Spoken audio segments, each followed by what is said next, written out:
আসসালামু আলাইকুম ওয়া রাহমাতুল্লাহ। শ্রোতা ভাই ও বোনেরা, আশা করি আল্লাহর অসীম রহমতে ভালো আছেন। ইসলামের বাণী একটি অডিও প্রোগ্রাম যেখানে ইসলামের বিভিন্ন বিষয়ে অনুশীলন ও আলোচনা করা হয়। ভালো লাগলে চ্যানেলটা সাবস্ক্রাইব করে রাখুন নতুন নতুন ভিডিও পাওয়ার জন্য। ধাত্রী হালিমার কোলে মুহাম্মদ সাল্লাল্লাহু আলাইহি ওয়াসাল্লাম। বিধাতার কি অপার লীলা, যা সৃজন না হলে এই ধরিত্রী সৃষ্টি হতো না। আর সেই মহামানব হযরত মুহাম্মদ সাল্লাল্লাহু আলাইহি ওয়াসাল্লাম এর জন্মের পর বনী সায়েদ গোত্রের আবু জায়জেবের কন্যা হালিমা নাম্নী এক ধাত্রীমাতা প্রথমে শিশুটিকে দেখে প্রত্যাখ্যান করলে। দেখা গেল অপরাপর ধাত্রীমাতাগণ এক একটি করে শিশু পেয়ে গেল, কিন্তু হালিমা কোনো শিশুই পেল না। যেহেতু হালিমা ছিলেন রুগ্না, দুর্বল, তাই কোনো ধনবানের শিশু তাকে দেয়নি।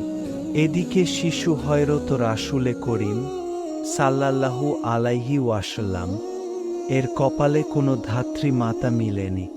এদিকে সকল ধাত্রীমাতা শিশু লাভ করে আপন আলজে প্রত্যাগমন করার জন্যে প্রস্তুত, কিন্তু হালিমা শিশুহীন অবস্থায় প্রত্যাগমন করতে অপমানিতা বোধ করতে লাগলে। তখন তিনি তার স্বামী হারিসকে বললেন, যা হবার হবে, তিনি এই এতিম শিশুটিকেই নেবে। স্ত্রীর এই দৃঢ় সংকল্পে স্বামী উত্তর দিলেন, এই এতিম শিশুর রহমতে মহাপ্রভুই তোমাকে বরকত দান করবে। এই ভেবে হালিমা হযরত রাসূলে করিম সাল্লাল্লাহু আলাইহি ওয়াসাল্লাম কে লালন পালনের ভার গ্রহণ করলে। পরে হালিমা বলাবলি করেছিলেন যে দিবস হতে তিনি এই শিশুর লালন পালনের ভার গ্রহণ করেছিলেন, ঠিক সেই দিবস থেকেই তার সব কিছুতেই মহাপ্রভুর সীমাহীন বরকত ও রহমত দেখা দেয়। হালিমা দুবছরের জন্যে শিশুটিকে গ্রহণ করলেন। হালিমার কন্যা সায়মা অধিকাংশ সময় দেখাশোনা করত হযরত রাসূলে করিম সাল্লাল্লাহু আলাইহি ওয়াসাল্লাম। যখন 2 বছর অতিক্রান্ত হল, বিবি হালিমা শিশুকে মা আমেনার নিকট উপস্থিত করলে। স্নেহময়ী জননী শিশু মুহাম্মদ সাল্লাল্লাহু আলাইহি ওয়াসাল্লাম এর অবস্থা সন্ত্রাসজনক দেখে পুনরায় আরও 2 বছর পালনের জন্যে হালিমার কাছে প্রস্তাব দিলে। এমনিভাবে পরবর্তী 2 বছরও শিশু মুহাম্মদ সাল্লাল্লাহু আলাইহি ওয়াসাল্লাম হালিমার নিকটি দিনাতিপাত করলে। ধাত্রী হালিমা তাকে আপন সন্তানের মতোই লালন পালন করতেন। একবার মা হালিমা বলেছেন, সে বছর ভয়ানক দুর্ভিক্ষ। স্বামী হারিস বিন আব্দুল ওজ্জা ও আমি উভয়েই চরম সংকটে নিপতিত হই। উভয়ে মক্কায় প্রত্যাবর্তন করব বলে মনস্থ করি। ভাবলাম মক্কায় গিয়ে কোনো ধনবান লোকের নবজাত শিশু পালনের ভার গ্রহণ ও শিশুর জনক জননীর কৃপায় দুঃখ দুর্গতি দূর করব। এই ছিল আমাদের অভিলাষ। আমরা উভয়ে এক ধাত্রী দলে যোগদান করলাম। যে গর্দভিতে আমি আরোহণ করেছিলাম তা এত কৃশ আর এত দুর্বল হয়ে পড়েছিল যে মনে হচ্ছিল পথেই ওটার জীবনপাত ঘটবে। কোলের ছেলেটা মৃত্যুমুখে পতিত হয়ে পড়ে কিনা এই ভয়ে রজনীতে আমরা এক লগ্ন অক্ষির পাতা মুদিত করিনি। আমার নিজের আর স্বামী যে মাদি উষ্ট্রটিতে আরোহণ করে যাচ্ছিলেন, তার স্তনে এক বিন্দু দুধও ছিল না, যা দিয়ে কোলের শিশুটির ক্ষুধা মিটাতে সক্ষম হোক। সহযাত্রীদের অনেক পশ্চাতে পড়ে গেলাম। মক্কায় আমরা এলাম, কিন্তু সবার পরে। অন্যান্য ধাত্রীরা বিভিন্ন নবজাত শিশুর ভার গ্রহণ করেছে, মাত্র একটি শিশুর ভার কেউ গ্রহণ করেনি। এই শিশুই দুজাহানের বাদশাহ, মানবকুলের মুক্তিদাতা, ত্রাণদাতা হযরত মুহাম্মদ সাল্লাল্লাহু আলাইহি ওয়াসাল্লাম। শিশুটি পিতিহার, তবে মক্কায় অভিজাত রূপে পরিচিতি হলেও শিশু পরিবারটি সম্পদশালী নয়, যার জন্যে অন্যান্য ধাত্রীরা এই শিশুটির ভার গ্রহণ করতে অস্বীকার করেছে। সেজন্য আমরাও প্রথমে ভার নিতে রাজি ছিলাম না, কিন্তু রিক্ত হস্তে প্রত্যাগমন করব, এই লজ্জা আমাদের হৃদয়কে আক্রান্ত করেছে। যারা শিশু পেয়ে গেছে তারা আমাকে ঠাট্টা করবে, এটাও হবে আমার দুঃখের কারণ।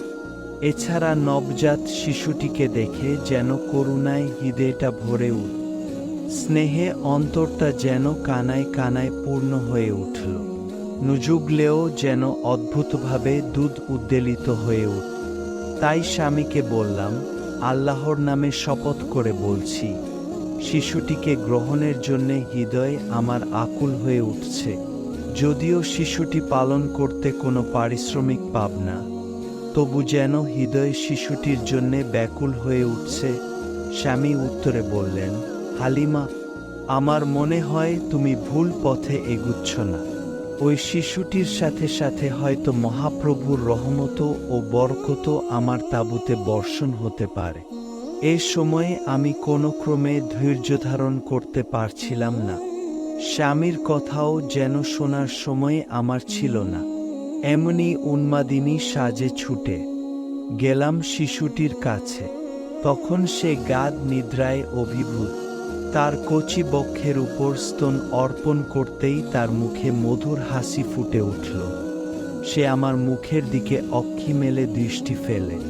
দুটো অক্ষিতেই জ্যোতি যেন জল জল করছিল। তার জোড়া ভুরুর মধ্যে চুমো দিলাম। শিশুটিকে আমার বক্ষে আলিঙ্গনে আবদ্ধ করে সহযাত্রীদের শিবিরে নিয়ে এলাম। তাঁবুতে এনে ডান স্তন তার মুখে দিলাম, এই আশায় যে মহাপ্রভু যদি তার ক্ষুধা নিবারণের কোনো ব্যবস্থা করেন, তাহলে বাকি স্তনের দুগ্ধ পানে আমার নিজের শিশুটির খিদে মিটাতে পার। আমার ইচ্ছেটা মহাপ্রভু আল্লাহ তাআলা পূরণ করলেন। তিনি ডান স্তনের দুধেই খিদে নিবারণ করলেন। এর মধ্যে বাম স্তনটাও তার মুখে দিতে চাইলাম, কিন্তু তিনি তখন মুখ ফিরিয়ে নিলেন। দুধ ভাই ওই স্তনের দুধ খাবে। সম্ভবত এই মনে করে তিনি কখনো বাম স্তনের দুগ্ধ পান করেননি। আমরা ভীষণ অবাক হয়ে গেলাম আমাদের মাদি উটটির বাটে দুগ্ধ আসতে দেখে।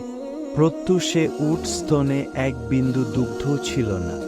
খিদে আমার পেটের নাড়ি ছিঁড়ে যাবার উপক্রম।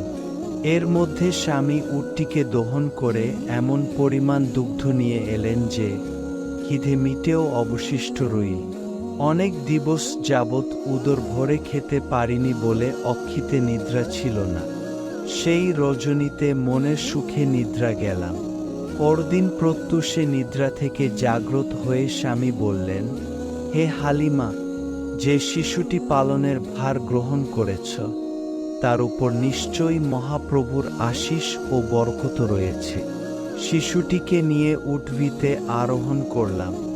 সেও জোরে দৌড়াতে লাগল। কিছুক্ষণের মধ্যেই সাথীদের ধরে ফেললাম। তারা দেখে আঁতকে উঠ। আমাদের উটটি না জানি সাথীদের পিছনে ফেলে অগ্রে চলে যায়, এর জন্যে সঙ্গিনীরা চেঁচিয়ে বলতে লাগল, হে হালিমা, তোমার উটটি আসতে চালা। একই সাথে সবাই আপন আলজে পৌঁছি। সঙ্গিনী একে অপরকে জিজ্ঞেস করল, সে যে উটটাকে নিয়ে বেরিয়েছিল, এটা কি সেই উটটি? নিশ্চয়ই এটা কোনো মন্ত্রমুগ্ধ হয়েছে, যা আমরা জানি না। বনি সাদের শিবিরে আবার প্রত্যাবর্তন করলাম। আমাদের জমিটা ছিল ভীষণ অজন্মা। দুর্ভিক্ষে মেষগুলিও মরণাপন্নাবস্থা। কিন্তু এবার ভাড়াগুলি এমন মোটাতাজা হল যে এর পূর্বে কখনো এমন হতে দেখিনি। ভেড়াগুলো এত দুগ্ধ দিতে লাগল যে এত দুগ্ধ দিয়ে কি করব তা ভেবে পাইনি। আমাদের আলো শান্তিতে ভরে উঠছে।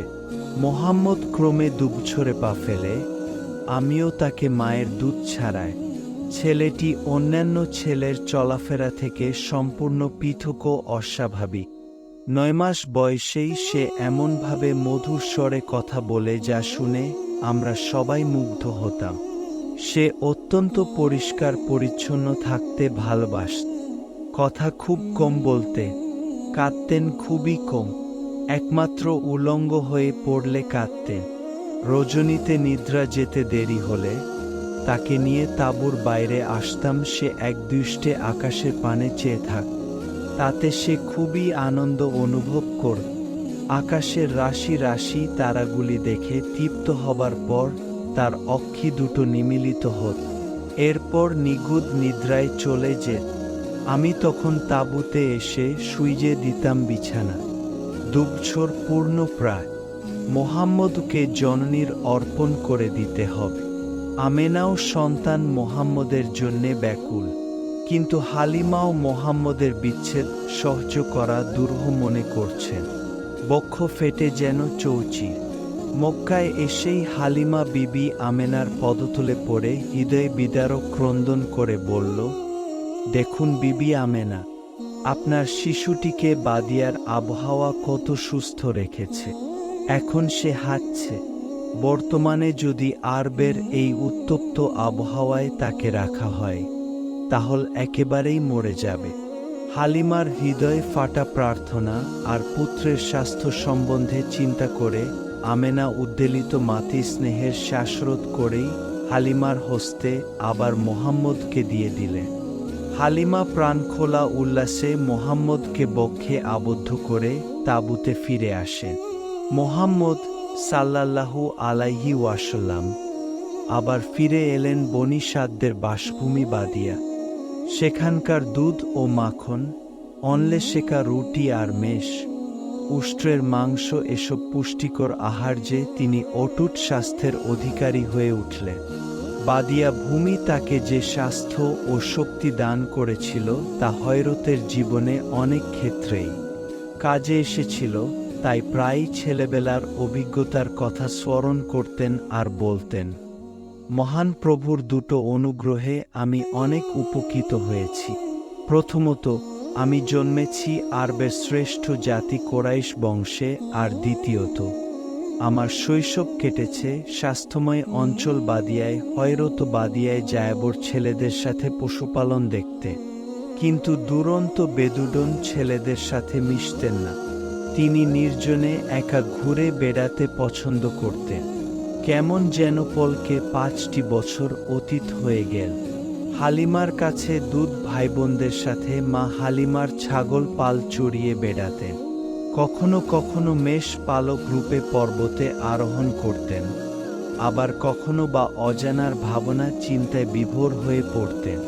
হযরত রাসূলে করিম সাল্লাল্লাহু আলাইহি ওয়াসাল্লাম এর সম্পর্কে মা হালিমার একটি উক্তি হল, আমি বিশেষভাবে লক্ষ্য করছি যে আহারে বিহারে, কথাবার্তায়, চাল চলনে, কাজে কর্মে, সরলতায় নির্বতায় ইত্যাদি সব কিছুতেই শিশু মোহাম্মদ সাল্লাল্লাহু আলাইহি ওয়াসাল্লাম এর একটা অসাধারণ মহত্বের ভাব সর্বদা যেন ফুটে উঠত আমার গৃহে, যেন সবার কাছে শিশু মোহাম্মদ সাল্লাল্লাহু আলাইহি ওয়াসাল্লাম হয়ে উঠেছিলেন এক চরম আকর্ষণীয় বালক। তাকে কিছুক্ষণ দর্শন না করতে পারলে যেন সবাই অস্থির ও অধীর হয়ে যেতেন। এমনই এক মনোরম পরিবেশে ওর দুধবোন সায়মা শিশু মোহাম্মদ সাল্লাল্লাহু আলাইহি ওয়াসাল্লাম কে কোলে নিয়ে দোল দিতেন। লোকালজের কোলাহল থেকে মুক্ত মাঠের নীরব হাওয়ায় গঠিত হতে লাগল মোহাম্মদ সাল্লাল্লাহু আলাইহি ওয়াসাল্লাম এর প্রথম জীবন।